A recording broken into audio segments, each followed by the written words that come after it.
Hello નમસ્કાર વિદ્યાર્થી મિત્રો, આજે આપણે વાત કરવાના છે દ્વિતીય પરીક્ષા ધોરણ 9 અને વિષય હિન્દીના પેપરની સંપૂર્ણ સોલ્યુશન સાથે સમજ આપણે આ વિડીયોની અંદર મેળવવાના છે. તો આ વિડીયોને અંત સુધી જોવાનું ભૂલતા નહીં. ચેનલ ઉપર જો પ્રથમ વખત આવેલા હો તો ચેનલને સબસ્ક્રાઈબ કરી દેજો અને આ વિડીયોને તમારા અન્ય મિત્રો સુધી શેર કરી દેજો. તો મિત્રો, આ જે પેપર છે તમારે સંપૂર્ણ તૈયાર કરી દેવાનું છે. તો વિભાગ એની વાત કરીએ જે ગદ્ય વિભાગ છે. એની અંદર પહેલું છે કે સही વિકલ્પ चुनकर निम्नलिखित रिक्त स्थानों की पूर्ति कीजिए. એની અંદર પહેલું છે કે મોહન નौकरी की तलाश में खाली जगह आया था, તો જવાબ આવશે ગ્વાલિયર. બીજું, રાણી की नंगी पीठ पर खाली जगह बैठ गई, તો જવાબ આવશે મહાદેવી વર્મા. तीजू है कि कैसे कहूँ कि मनुष्यता एकदम खाली जगह हो गई, तो जवाब आवશે समाप्त. चौथું, हमारी खाली जगह कलंकित न हो पाए, तो जवाब आवશે वीरता. ત્યારબાદ છે કે સહી વિકલ્પ ચૂનકર નિમ્નલિખિત વિધાન પૂર્ણ કીજીએ.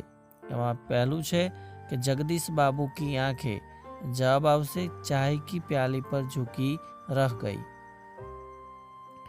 उपनिषदों में आचार्यों ने कहा है कि, तो जवाब आवશે सेवा देने की वस्तु है, लेने की नहीं. ત્યારબાદ सातमो प्रश्न જોઈએ. ऑटो वाले ने लेखक को नई जगह पर पहुंचा दिया क्योंकि डॉक्टर ने क्लिनिक की जगह बदल दी थी. ત્યારબાદ આગળનો પ્રશ્ન છે કે નિમ્નલિખિત પ્રશ્ન के एक एक वाक्य में उत्तर लिखिए. आठवां प्रश्न, महंत ने नगर की असलियत जानने पर क्या फैसला किया, तो महंत ने नगर की असलियत जानने पर वह क्षण भर भी न रहने का फैसला किया. नवमों, मूर्ख युवक ने पंडितों की बात क्यों मान ली, क्योंकि पंडितों उन्होंने सुंदर राजकुमारी से विवाह का लालच दिया था इसलिए. ત્યારબાદ નિમ્નલિખિત પ્રશ્ન में से किन्हीं एक का उत्तर 2-3 वाक्य में लिखिए. એમાં 10મો પ્રશ્ન કે बाबा गंगादास ने रानी लक्ष्मीबाई से क्या कहा था. 11મો પ્રશ્ન કે थानेदार मसीहा कैसे बन गया. ત્યારબાદ આગળનો પ્રશ્ન છે કે निम्नलिखित प्रश्न में से किन्हीं एक का उत्तर 5-6 वाक्य में लिखिए. 12मो प्रश्न के विवेकानंद और रविंद्रनाथ ठाकुर को इस देश में अधिक महत्व कब मिला. 13मो लेखक का मन क्यों बैठ जाता है. ત્યારબાદ આપણે વાત કરીએ વિભાગ બી જે પદ્ય વિભાગ છે.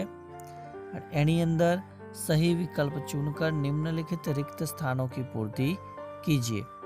तो 14वीं खाली जगह है कि दीन पर दया करने वाला खाली जगह के समान होता है, तो जवाब आवશે ईश्वर. 15मुं, मनुष्य को संसार की खाली जगह दूर करने के लिए बुद्धि दी गई है, तो जवाब आवશે जड़ता. 16मुं છે कि श्री कृष्ण के शरीर पर खाली जगह लगी है, तो जवाब आवશે धूल. ત્યારબાદ निम्नलिखित विकल्पों में से सही विकल्प चुनकर उसका उत्तर लिखिए. એમાં 17મું છે કે सूरज चमकेगा तो फूल में से, जवाब आवશે खुशबू का सैलाब बहेगा. 18मुं, कवि को किसके सपनों की चिंता है, तो जवाब आवશે करुणा. ત્યારબાદ કાવ્ય પંક્તિ પૂર્ણ કીજીએ. તો દેહ મંદિરથી લઈને આરાધના સુધીની કાવ્ય પંક્તિ છે. તો જોઈએ. देह मंदिर चित्त मंदिर एक ही है प्रार्थना, सत्य सुंदर मांगल्य की नित्य हो आराधना. ત્યારબાદ આગળ છે કે निम्नलिखित प्रश्न के एक एक वाक्य में उत्तर लिखिए. 20मो છે કે मांगने के बारे में रहीम क्या कहते हैं, तो मांगना मृत्यु के समान है ऐसा रहीम कहते हैं. तुलसीदास जी के मत से कौन पतित पावन है, तो तुलसीदास जी के मत से श्री राम पतित पावन है. ત્યારબાદ निम्नलिखित प्रश्न में से किन्हीं एक का उत्तर 2-3 वाक्य में लिखिए. એમાં 22મો છે કે આર્યો की क्या विशेषता रही है. 23મું, दीनबंधु के समान किसे बताया गया है और क्यों। ત્યારબાદ निम्नलिखित प्रश्न में से किन्हीं एक का उत्तर 5-6 वाक्य में लिखिए। એમાં 24મો પ્રશ્ન છે કે युग और मैं कविता का संदेश लिखिए और बालक श्री कृष्ण के स्वरूप का वर्णन कीजिए। એ બેમાંથી એક પ્રશ્ન લખવાનો છે। હવે આપણે વાત કરી લઈએ વિભાગ સી, જે વ્યાકરણ વિભાગ છે। એમાં પહેલું છે કે निम्नलिखित मुहावरे का अर्थ देकर वाक्य में प्रयोग कीजिए। तो 26મો પ્રશ્ન છે કે गोलमाल का होना। तो जवाब છે એનો गड़बड़ होना। ત્યારબાદ निम्नलिखित कहावत का अर्थ स्पष्ट कीजिए कि होनहार बीरवान के होत चिकने पात। तो योग्य व्यक्ति के लक्षण बचपन से ही प्रकट होने लगते हैं। ત્યારબાદ वाक्य शुद्ध कीजिए कि यहाँ शुद्ध गाय का दूध मिलता है। तो वाक्य रचनानी रीते शुद्ध वाक्य बनाइए। तो यहाँ गाय का शुद्ध दूध मिलता है। ત્યારબાદ વિરોધી શબ્દ છે તો વાંછિત, તો એનો વિરોધી થશે અવાંછિત। ત્યારબાદ પર્યાયવાચી શબ્દ લીખીએ। એની અંદર દલનો પર્યાયવાચી શબ્દ આવશે झुंड। ત્યારબાદ शब्द समूह के लिए एक शब्द, तो दूसरों पर की गई भलाई, तो उसे परोपकार कहते हैं।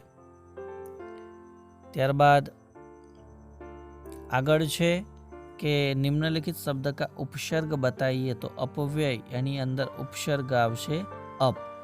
ત્યારબાદ વાક્યમાંથી ભાવવાચક સંજ્ઞા બતાવવાની છે કે પરાયા સૌંદર્ય देखकर लोग मोहित हो जाते हैं। तो એની અંદર ભાવવાચક સંજ્ઞા આવશે सौंदर्य। ત્યારબાદ निम्नलिखित वाक्य में से कर्तुवाचक संज्ञा बताइए कि अच्छे खाद्य पदार्थों में पोषक तत्व अधिक होते हैं। तो એની અંદર કર્તુવાચક સંજ્ઞા આવશે પોષક। ત્યારબાદ निम्नलिखित वाक्य में से विशेषण बताइए कि हे प्रभु तू ही मेरा हितैषी है और कोई नहीं। तो આની અંદર हितैषी એ विशेषण છે। ત્યારબાદ વાત કરીએ વિભાગ ડી, જે લેખન વિભાગ છે કે निम्नलिखित परिच्छेद को पढ़कर उसके नीचे दिए गए प्रश्न के उत्तर लिखिए। तो અહીંયા જે પેરેગ્રાફ છે એ પેરેગ્રાફ આપણે વાંચવાનો છે અને ત્યારબાદ નીચે આપેલા પ્રશ્નોના જવાબ લખવાના છે। જેમ કે हम सुख का अनुभव कब कर सकते हैं। तो दुख के बिना सुख का अस्तित्व नहीं है और सुख के बिना दुख का नहीं।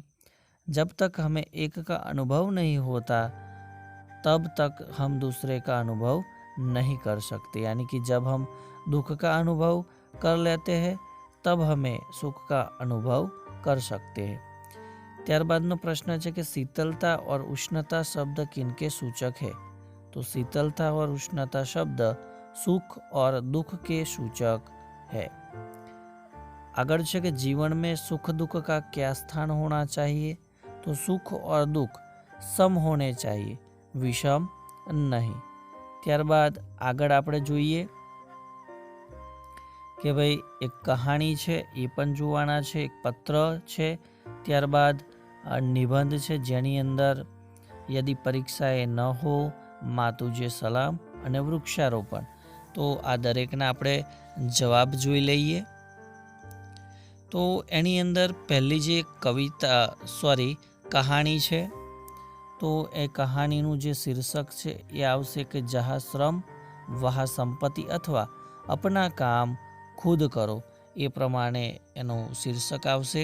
ત્યારબાદ મુદ્દા આધારિત વાર્તા એ તમે જોઈ શકો છો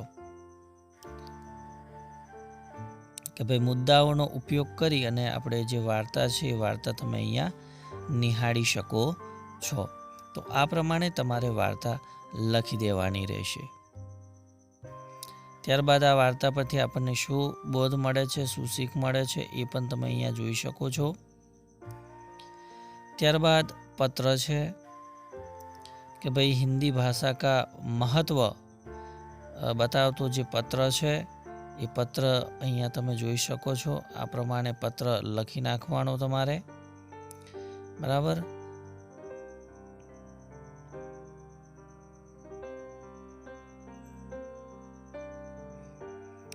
ત્યારબાદ આપણે વાત કરીએ નિબંધની।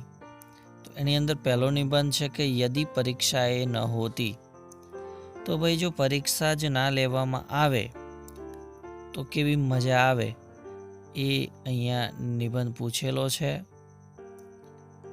એ તમારે આ મુજબ લખી નાખવાનો છે કે પરીક્ષાઓ ન હોય તો શું થાય. ત્યારબાદ બીજો જે પ્રશ્ન છે બીજો જે નિબંધ છે કે માં તુજે સલામ, તો એ પણ નિબંધ અહીંયા તમે જોઈ શકો છો.